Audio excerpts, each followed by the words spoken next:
Oke, Assalamualaikum warahmatullahi wabarakatuh. Perkenalkan, nama saya Muhammad Abrar Teraib. Saya dari kelas 19 2A. Saya sini ingin mempraktekkan fermentasi. Oke, yang pertama yang kita harus lakukan adalah kita harus tahu tabel apa aja yang mau kita bikin. Oke, sini kita udah ada datanya. Di sini ada tabel yang pertama kita bikin adalah data karyawan, yang kedua adalah departemen, yang ketiga adalah jabatannya. Oke, di di data karyawan kita ada kode karyawan, ada nama karyawan, ada jenis kelamin, yang simpan dengan Jekyll, ada nomor telepon, ada tanggal di kontrak, ada kode jabatan dan kode departemen.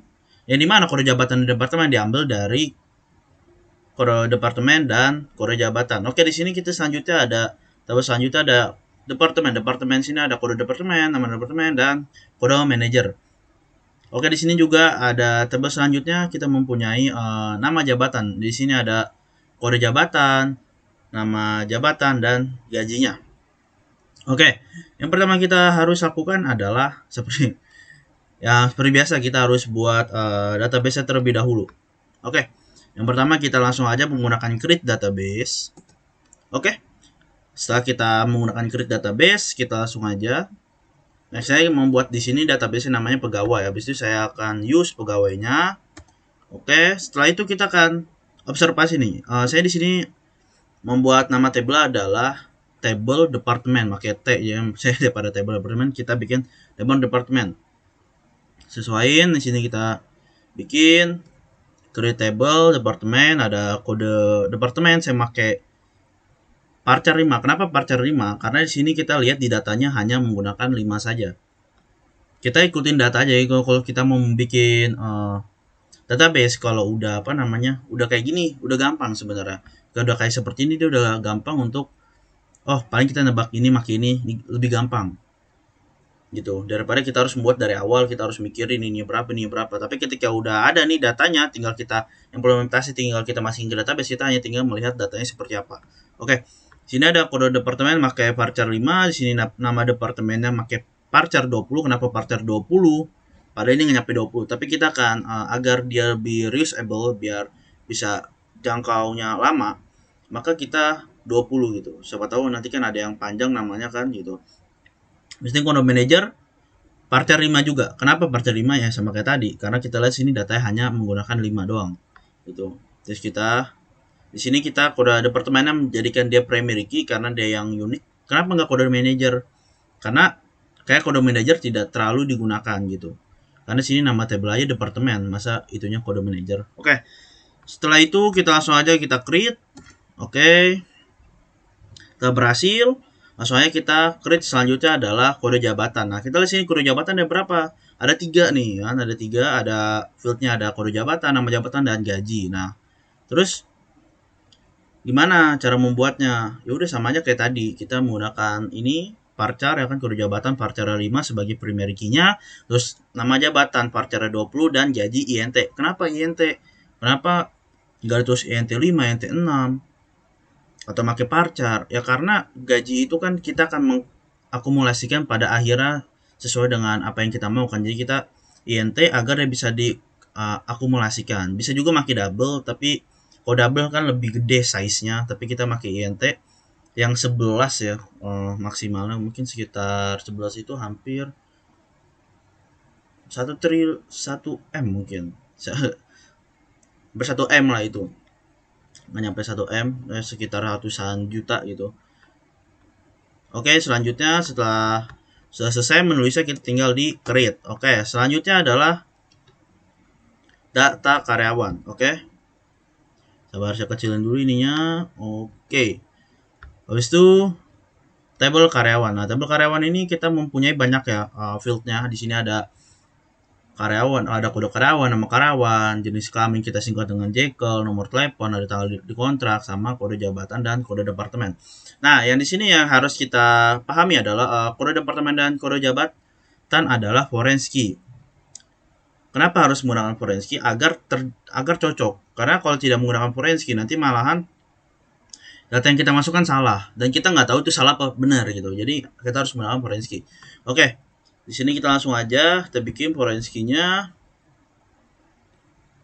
Di sini pertama kita bikin dulu kode jabatannya varchar 5 primary key ya kan, nama karyawan, partner 30.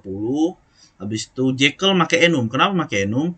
Karena dia ya, cuma dua doang pilihannya. Jadi dan ukuran dari kapasitas yang diambil juga berdasarkan yang paling panjang gitu, perempuan. Jadinya ya laki-laki dan perempuan gitu. Tinggal milih aja antara dua itu.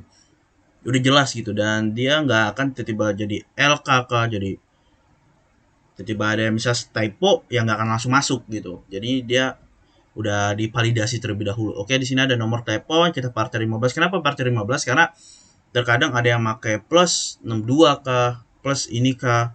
Kenapa juga nggak pakai INT? Karena nomor telepon ini tidak diakumulasikan. Kalau tidak diakumulasikan ya pakai varchar gitu. Oke, di sini tanggal kontrak kita pakai date karena pakai date di sini karena di sini ada tanggalnya, ada tahunnya, ada bulannya. Terus dari kita pakai kode jabatan, pakai varchar, kita samain kayak yang tadi. Habis itu kita sama juga yang kode departemen juga kita samain. Habis ini ada kita pakai constraint, kita namanya constraintnya apa? Pakai biasanya kalau constraint itu namanya adalah yang pertama itu adalah nama tablenya, nama table ini. Habis itu baru table yang mau nyambung gitu, table yang kita sambungin gitu. Sini reference key-nya ke kode jabatan, reference-nya ke T jabatan sama jabatan. Habis itu constraint ya di sini juga sama kayak tadi, cara bikin constraint itu gampang gitu sebenarnya. Yang pertama table yang kita sedang buat apa? T karyawan. Habis itu table yang mau kita sambungin, kita mau nyambung ke table mana? T departemen, ya udah gitu. Gampang gitu. Sama juga forensic kode departemen, reference-nya ke T departemen dan kode departemen. Kita langsung buat aja. Oke, setelah selesai dibuat, kita yang pertama kita insert dulu. Kita insert datanya dari departemen sesuai dengan data ini. Oke, kita insert. Lalu jabatan juga kita insert. Lalu karyawan. Nah, karyawan ini kan banyak ya. Tapi kita insert aja. Ini kan sebagai apa namanya database. Yang membuat database ini kita harus rajin ya, harus rajin mengetik karena ya pasti banyak gitu data yang mau kita input gitu. Jadi kita harus rajin, harus mau bekerja keras untuk mengisi, walaupun emang kadang-kadang males, tapi ya kita harus kayak gitu menjadi database. Oke, kita langsung insert aja semua datanya. Dan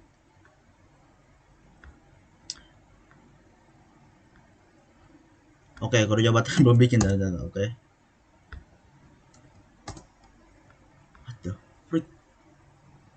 Oke,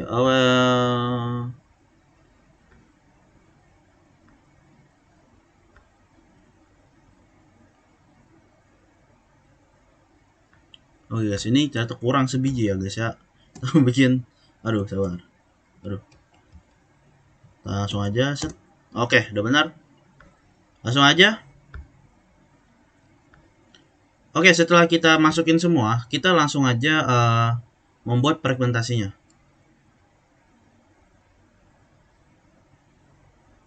Fragmentasi itu rumusnya gampang sebenarnya. Fragmentasi sebenarnya rumusnya gampang. Yang pertama adalah create table. Habis itu nama tablenya. Habis itu kita select. Selectnya apa aja nih mau kita pilih gitu kan. Kalau sih saya milihnya kan 100 pegawai. Sini ada isinya. Saya mau ngambil dari kode karyawan, tanggal karyawan, kode jabatan, kode departemen. Dari mana? Dari si data karyawan. Terus kita langsung create aja. Oke, set. Nah, setelah di create, kita lihat nih, apakah langsung masuk apa enggak. Kalau kita kan, kalau misalnya kita bikin table biasa, kita pakai apa namanya table biasa, kita harus insert lagi kan, jadinya capek gitu. Tapi kalau ini nggak usah gitu, kita langsung aja kita jalanin. Oke. Nah, kita lihat di sini, dia langsung keisi guys, sesuai dengan yang tadi field yang kita masukin, status pegawai. Oke, setelah itu kita bikin nama itu karyawan gitu. Kalau tadi kan data karyawan, nah ini karyawannya doang. Nah, karyawan doang itu isinya apa biasanya? Di sini ada kode karyawan, nama karyawan, jenis kelamin, dan nomor teleponnya. Oke, terus bikin aja script. Oke, setelah udah berhasil, habis itu kita lihat nih, set.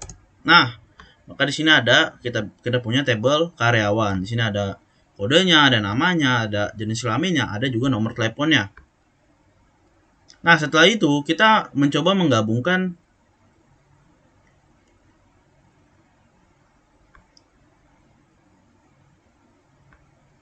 kita coba bikin sini info pegawai. Nah, info pegawai ini ya, kita menggabungkan dua table.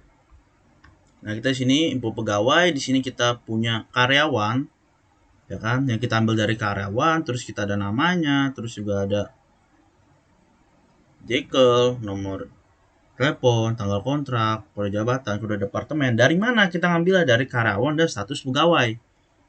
Kita gabungin nih, jadi dua table. Tapi lihat nih sini, where-nya yang harus kita ingat. Agar data tersebut cocok, maka kita harus samain kode karyawan sama dengan status pegawai. Kita jalanin aja. Kalau tidak seperti itu, dia tidak akan takutnya dia akan terjadi perbedaan data gitu. Kita langsung aja create. Terus kita lihat. Nah, setelah dilihat kita bisa lihat ini sama kayak tadi itu kode karyawan dan nyambung semua gitu. Nah, setelah itu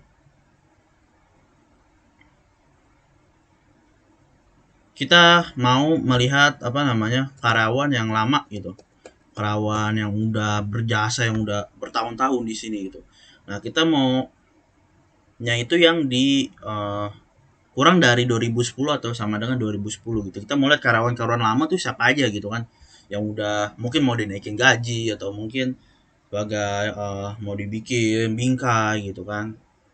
Nah, kita lihat sini, kita bikin aja tabel pegawai lama sebagai, kita ngambil nih. Nah, tabel pegawai lama ini kita ambil semua dari data karyawan. Tapi lihat, ingat, dia tuh where, lihat ya, where year kurang dari sama dengan 10. Artinya di sini ada kondisinya nih. Kondisinya apa? Kondisinya itu adalah kurang dari sama dengan 2010. Jadi yang lebih dari 2010 nggak akan dianggap. Oke, langsung aja create. Setelah itu kita bikin. Terus kita create ya kan, habis itu kita select, kita lihat datanya. Nah, di sini. Tadi data kita punya 10 data. Nggak taunya yang muncul cuma 6 data karena kita menggunakan kondisinya. Kita pakai where close gitu. Oke? Mungkin segitu saja teman-teman yang bisa saya sampaikan. Praktek fragmentasi ya kan, ada tadi kita buat dulu database-nya, kita gunain, habis itu kita bikin dulu table-tablenya, habis itu kita masukin datanya, habis itu kita bikin fragmentasinya, dan lihat, lebih gampang, lebih mudah, dan semoga apa yang saya sampaikan ini bermanfaat untuk teman-teman yang lagi bingung gimana cara bikin fragmentasi. Oke, sekian dari saya. Terima kasih.